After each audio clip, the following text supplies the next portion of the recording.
दोस्तों, हमारे देश में शादी की रस्म धर्म के अनुसार सभी अपने अपने तरीके से करते हैं और सबकी अपनी मान्यताएं होती है। कोई दिन में शादी करता है तो कोई रात में।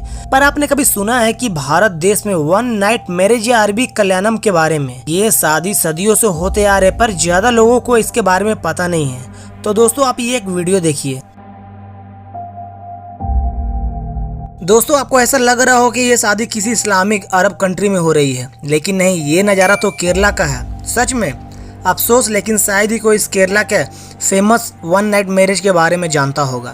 तो आइए अच्छे से समझते हैं इस वन नाइट मैरिज के बारे में।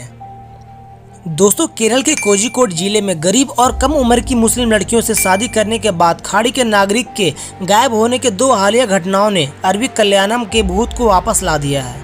इस नई घटना में संयुक्त अरब के एक नागरिक ने 13 जून को शादी करने के 2 सप्ताह के भीतर 17 वर्षीय अनाथालय की लड़की को छोड़ दिया। उसके बाद एक अन्य मामले में सऊदी अरब का एक नागरिक 23 अगस्त को मल्लमपुर जिले के नीलाम्बूर में एक लड़की से शादी करने के 4 दिन बाद ही गायब हो गया। लेकिन दोस्तों, एक सोचने वाली बात यह है कि ये दोनों शादियां मस्जिद में रजिस्ट्री हुई थी।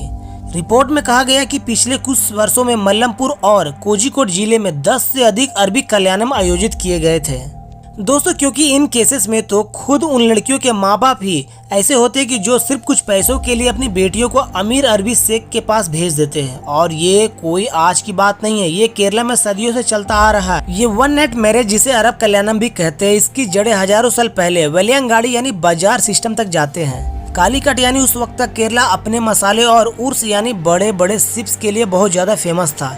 इतना कि कई सारे ट्रेडर्स यहाँ पर आके ट्रेडिंग करते थे, जिसमें अरब ट्रेडर्स का नंबर बहुत ज्यादा हाई था। ये 629 ईस्वी का वो दौर था जब अरब ट्रेडर्स का यहाँ बहुत ज्यादा अक्सर आना जाना हो गया था। और उन्होंने इस सीजन में ही इंडिया का पहला मस्जिद भी बनवाया था। दोस्तों, इस सीजन में क्या होता था कि लगभग पूरी शिप बनने में लगभग 3 महीने से लेकर साल भर का समय लग जाता था। इस पूरे समय में यहाँ अरब से जो आए थे वो अकेले रहते थे, तो बस अपनी वासना पूरा करने के लिए एक न्यू कॉन्सेप्ट ऑफ मैरिज अरब कल्याणम का जन्म हो गया। इसमें ये शेख वहाँ की लोकल केरला लड़कियों को महर यानी उल्टा दहेज देकर उनसे शादी करते थे। फिर कुछ दिन उनके साथ बिताते, हनीमून वगैरह करने के बाद उसे प्रेग्नेंट करने के बाद शिप तैयार हो जाती थी, तब ये शेख वापस निकल जाते थे अपने देश। ये कॉन्सेप्ट तब से 629 ईस्वी से लेकर आज 2013 तक का डेटा दिखा। दोस्तों, इधर पहले मामले में 28 वर्षीय जोसेफ मोहम्मद अब्दुल करीम 1 जुलाई को अपने पत्नी को बताए बिना यूएई चला गया और बाद में उसे फोन करके कहा कि उसे तलाक दे रहा है। फिर लड़की की शिकायत के बाद उसकी जबरन शादी करा दी गई, जबकि अब्दुल करीम ने उसका यौन उत्पीड़न किया था।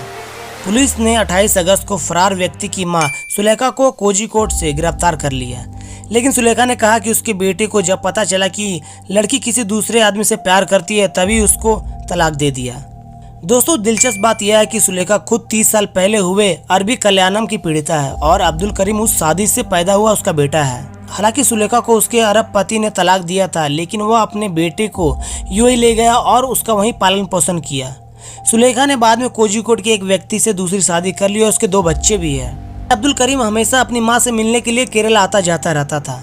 एनएम करासरी जैसे मुस्लिम सुधारकों के अनुसार अवैध विवाह का समर्थन करने वाले रूढ़िवादी समूहों को राज्य सरकार के प्रयासों से प्रोत्साहन किया गया, जिससे मुस्लिम लीग दूसरा सबसे बड़ा घटक है, जिसने 18 वर्ष से कम उम्र की लड़कियों के मुस्लिम विवाह को नियमित करने के लिए एक योजना बनाई थी।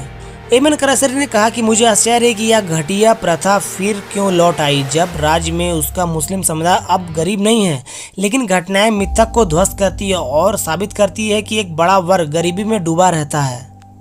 वही विपक्षी वाम लोकतांत्रिक मोर्चा ने भी अनाथालय का लाइसेंस रद्द करने के लिए सरकार से आलोचना की।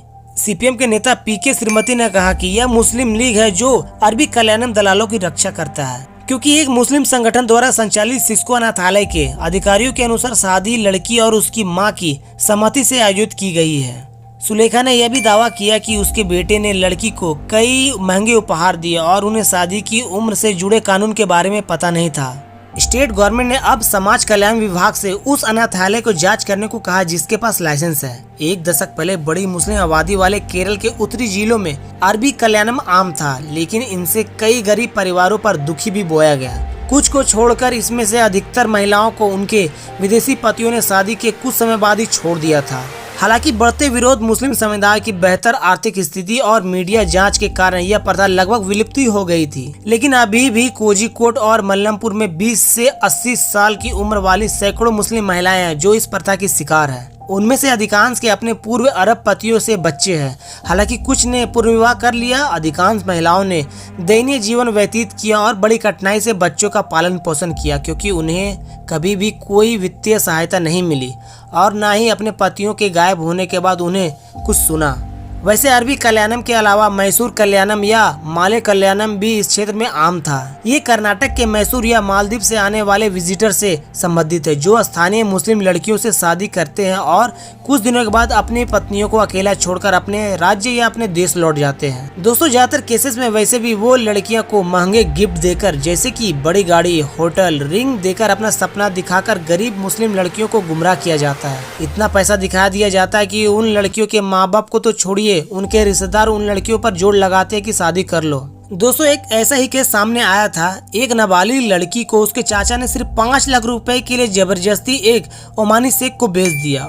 और ऐसा भी नहीं कि हमेशा एक लड़की के माँ बाप को बहुत ज्यादा पैसा मिलता है। पैसा कम ही मिलता है, पर माँ बाप इसलिए खुश हो जाते हैं कि चलो एक इंसान का खर्चा तो कम आएगा, लड़की की शादी तो करवानी है, फिर उसमें भी पैसा लगेगा और इस शादी में तो 1 रुपया पैसा खर्चा नहीं पड़ेगा बल्कि पैसा मिलेगा। दोस्तों, शाहीन एक एनजीओ है जो इन सारे केसेस से डील करता है। उसकी चेयरपर्सन जामिला के हिसाब से कई ऐसे गरीब घरों का ये मानना है कि एक मासिक धर्म की लड़की जो ज्यादा दिन तक घर में नहीं रखना चाहिए, इसलिए जितना जल्दी हो सके उसकी शादी करवा देते। दोस्तों, केरला में अभी भी बहुत बड़ा इशू है। स्टेट वुमेन कमीशन के सर्वे के हिसाब से कल्याणम के टोटल 9000 पीड़ित है, जिसमें से 2500 ऐसे हैं जिसमें उसके पति उन्हें छोड़कर चले गए और 300 ऐसे पीड़ित है जिसका कोई पता नहीं चला है। और इस टॉर्चर की वजह से लड़कियां बहुत ज्यादा टूट जाती है। एक तो इनमें कम उम्र में बच्चे संभालना जो कि बहुत मुश्किल है, और दूसरी है कि अरबी कल्याणम की वजह से सेक्स गुलाम बनकर रह जाती है।